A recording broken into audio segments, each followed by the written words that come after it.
오늘은 잠언 22장 6절부터 시작이 됩니다. 6절 말씀을 보면 마땅히 행할 길을 아이에게 가르치라. 그리하면 늙어도 그것을 떠나지 아니하리라.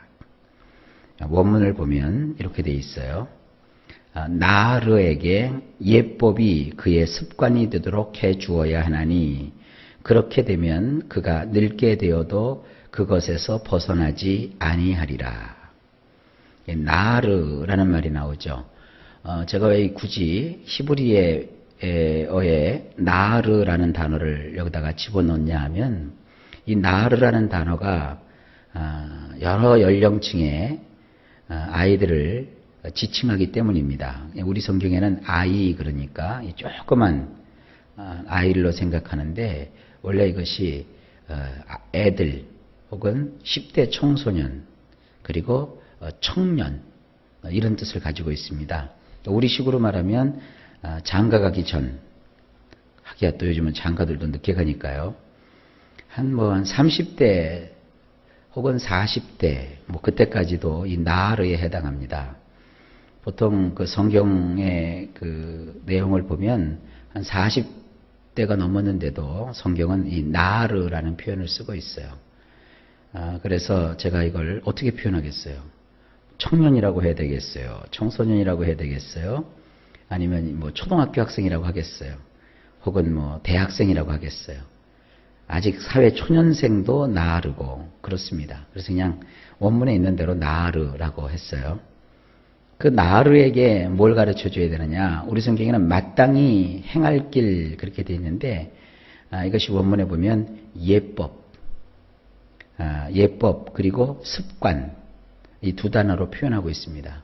사람이 세상을 살아가는 데는 이 매너라고 하죠. 매너. 저 사람은 매너가 참 좋아. 저 사람은 매너가 꽝이야. 그런 거 있잖아요. 이 사람이 이 매너라는 표현을 저는 예법이라고 번역을 했어요. 그러니까 매너가 있어야 돼요. 사람이. 그 매너를 그의 습관이 되도록 해주어야 된다.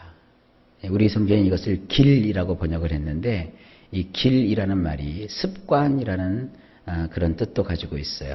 그래서 잘 표현을 했는데 나르에게는 예법을 가르쳐서 혹은 훈련해서 그의 습관이 되도록 해주어야 돼요.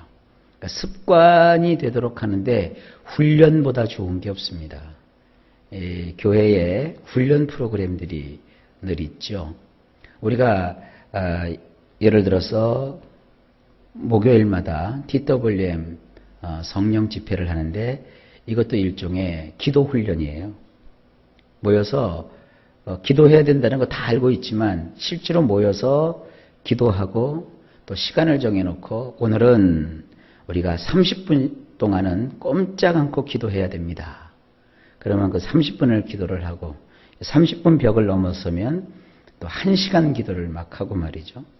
기도회로 모여갖고 다른 거 안 하는 거예요. 그냥 찬송 한두 곡 하고 하나님 앞에 엎드려서 1시간 동안 화장실도 가지 말고 전화도 받지 말고 그걸 놓고 집중적으로 기도하는 거예요. 그러면 기도에 분명히 응답을 해주시지만 그런 그 기도에 훈련이 돼야 되는 겁니다. 그래서 그 기도하는 것이 자기에게 이 습관이 돼야 돼요. 이 습관이라는 게 참 무서운 겁니다. 이렇게 자녀들에게도 예법을 그의 습관이 되도록 훈련하라 이런 뜻이에요. 그렇게 되면 그가 늙게 되어도 그것에서 벗어나지 아니하리라. 꼭 이 세상에서 배꼽 인사하고 어른한테 잘하고 그런 예법뿐만 아니라 하나님을 섬기는 것도 예법이 있어요. 그 신앙교육도 어려서부터 잘 받고 또 처음부터 신앙을 잘 길들여야 돼요. 처음부터 헌신하고 봉사하고 하나님 앞에 내 시간과 물질을 들여서 정성을 다 바치는 이런 훈련이 잘 돼서 습관이 되면 신앙이 그런 방향으로 성장을 해요. 근데 처음부터 교회 오면 막 옹야옹야 버릇없이 애들 키우듯이 그렇게 해버리면 신앙이 성장을 못해요. 그러니까 그 사람이 처음에 나와서 그 사람 비율을 맞춰야 되겠다 그러면 안 되고 우리 신앙은요 그 사람에게 격려하고 독려해서 하나님의 마음에 합한 자가 되도록 해줘야 되는 거예요. 혹독하고 아주 엄하게 신앙을 가르쳐도 붙을 사람은 다 붙어요.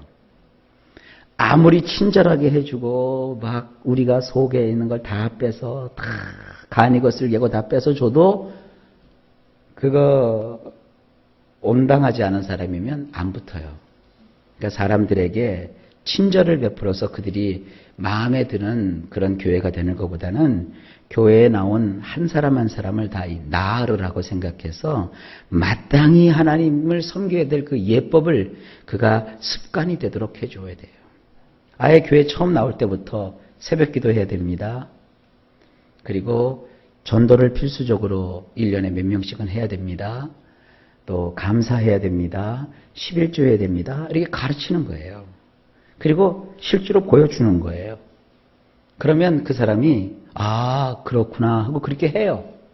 그래서 그것이 습관이 되면 하나님 앞에 나와서 수고하고 애쓰는 것이 자기에게 없으면 오히려 불안해요. 습관이 되기 때문에. 근데 꼬실레이션이라고 우리는 하는데 교회 밖에서부터 요번에 오면 사탕 한 봉다리 드립니다. 한 달 잘 교회 나오면 그 세탁기에 집어넣는 그 세제 하나 드립니다. 6개월을 잘 교회 나왔기 때문에 신발 한 켤레 드리겠습니다. 그 신앙 안 커요. 하나님 앞에서 이렇게 마땅히 행할 수 있는 신앙의 예법을 습관이 되도록 해줘야 된다. 이거는 목사님만 알고 있어야 될 것이 아니라 우리 모든 성도들도 이 하나님의 말씀의 교훈을 잘 새겨놓으실 수 있기를 바랍니다. 자, 그 다음에 7절입니다.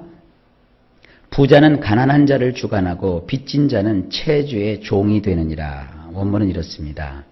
부자는 가난한 자들을 지배하게 되고 빌린 사람은 빌려준 자에게 종노릇 하느니라.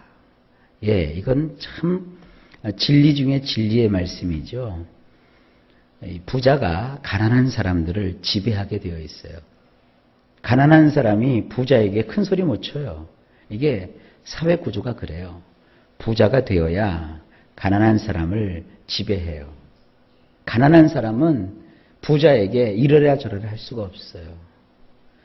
보면은 사람들이 이 부자는 그 부자가 되는 습관이 있어요. 물론 하늘에서 낸 어떤 부자가 있기는 있겠지만 그러나 대부분 삶의 습관 때문에 부자가 되기도 하고 가난하게 살기도 해요. 부자들은 제가요 그 부자들을 그렇게 많이 만나보진 않았지만 여지껏 살면서 만나본 몇몇의 부자들을 보면 몇 가지 공통점이 있어요. 가장 공통점이 첫째가 독해요. 독해야 부자가 돼요. 둘째, 부자는요, 자기가 뭔가 얻고자 했을 때는 절대로 부정적이질 않고 긍정적입니다. 안 되는 게 어디 있어? 하면 된다니까 나는 그걸 요령을 알아. 그리고 막 달려붙어요. 부자는 그런 특징이 있더라고요. 세 번째, 부자는요, 한번 쥐었다 하면 놓지를 않아요. 그게 부자의 특성이더라고요. 포주기 좋아하고 막 이러면 부자 될 생각은 하지 말고 잠언에 있잖아요. 나중에 나오는데 하나님 부하게도 말고 가난하게도 마옵소서.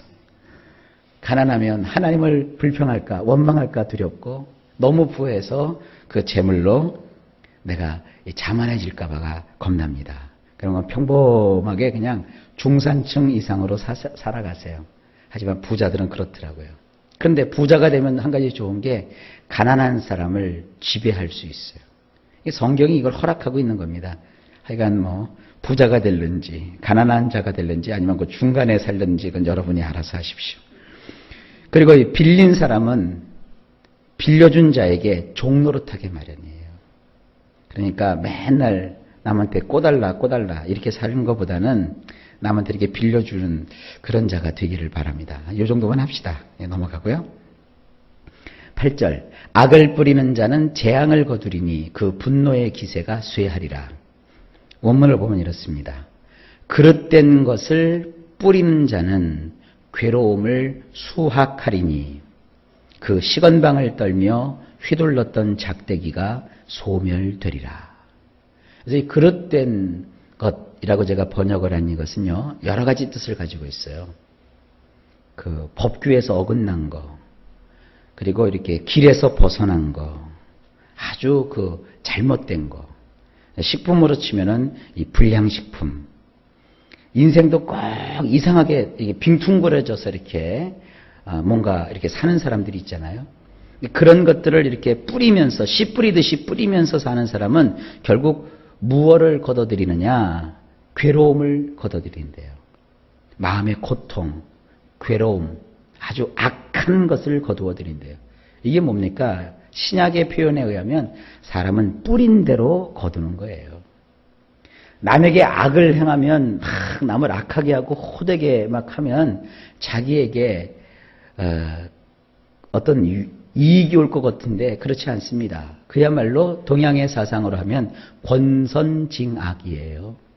내가 자꾸 이 못된 거, 나쁜 거 이런 거 하면 결국 그렇게 다 돌아와요.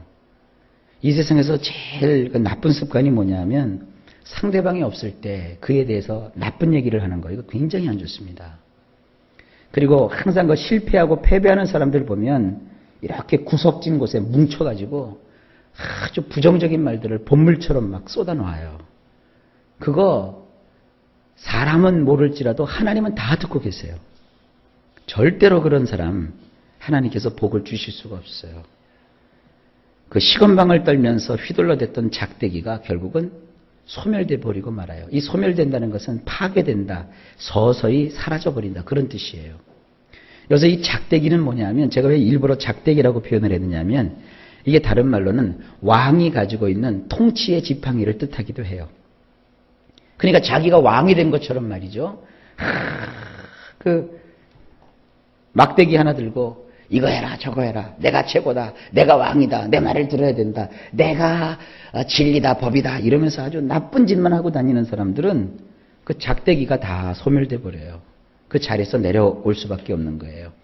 그러니까 이 잠언의 교훈은 우리 인생에 굉장히 귀한 것을 주고 있습니다. 그러니까 부정적으로 살고 악을 행하는 사람 여러분 보시면 다 알잖아요. 그 사람들은 무너지게 되어 있어요. 그러니까 그렇게 살지 말아라 이렇게 말씀하고 있는 거예요. 그 다음에 구절을 보면 선한 눈을 가진 자는 복을 받으리니 이는 양식을 가난한 자에게 주민이라.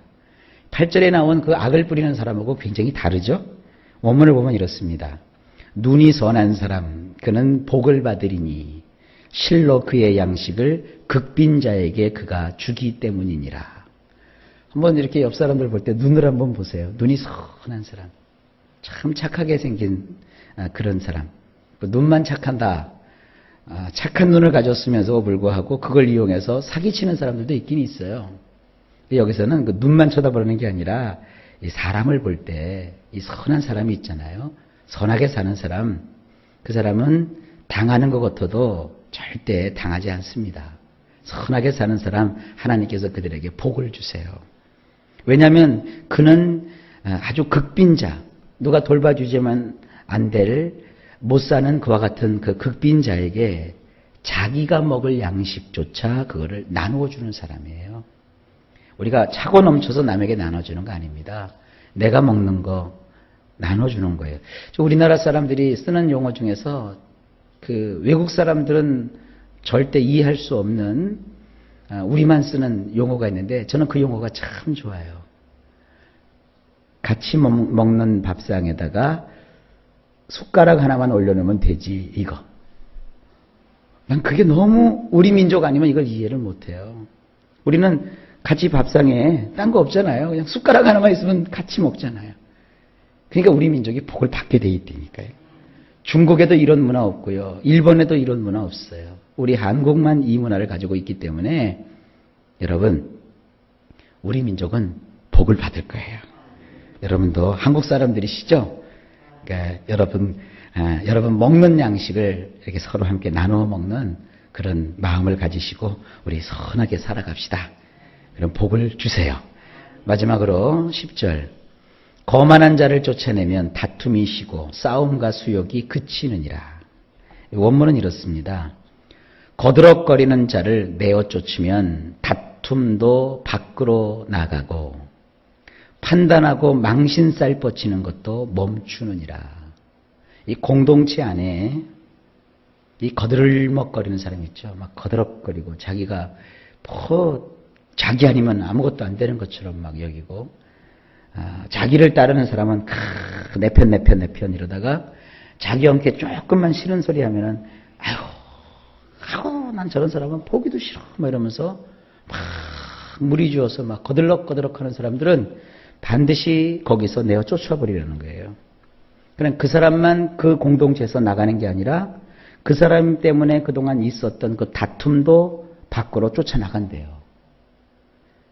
이게 나라를 다스리는 왕에게 정말 필요한 얘기고요. 여러분이 나중에 어떤 그 회사나 또 어떤 단체에서 지도자 입장에 서서 그 지도자 역할을 할 때, 또 교회에서 어떤 기관이나 어떤 부서에 여러분들이 이렇게 지도자가 되었을 때 이런 말씀을 기억하고 있으면 참 도움이 됩니다. 거들럭거리는 한두 사람 때문에 그 분위기가 다 망가져요.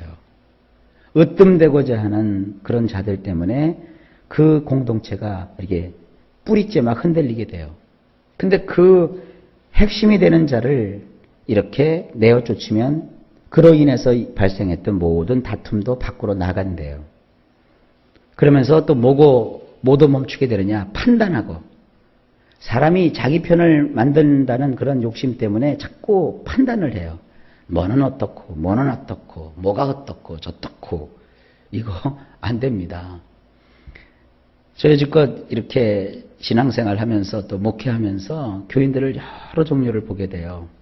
그런데 내 앞에서 목사님, 왜 우리 교회는 이것밖에 안 됩니까? 내가 전에 다니던 교회는 이런 것도 있었는데요. 목사님, 내 친구 교회는 이런 것도 있다는데요. 난 그런 사람들 치고 충성하고 봉사하는 사람 여지껏 본 적이 없어요. 목사님께서 하나님 앞에 기도하고 또 하시고자 하시는 그 일을 옆에서 최선을 다해서 섬기고 돕겠습니다. 이런 사람들이 충성하더라고요. 혹시 여러분 이렇게 회사나 일하시는 또 사업하는데 같이 일하는 사람들도 이렇게 한번 이 말씀을 가지고 보세요. 주변에서 뭐 저 회사는 어떻고 이 회사는 어떻고 그런데 우리 회사는 이게 뭐냐고.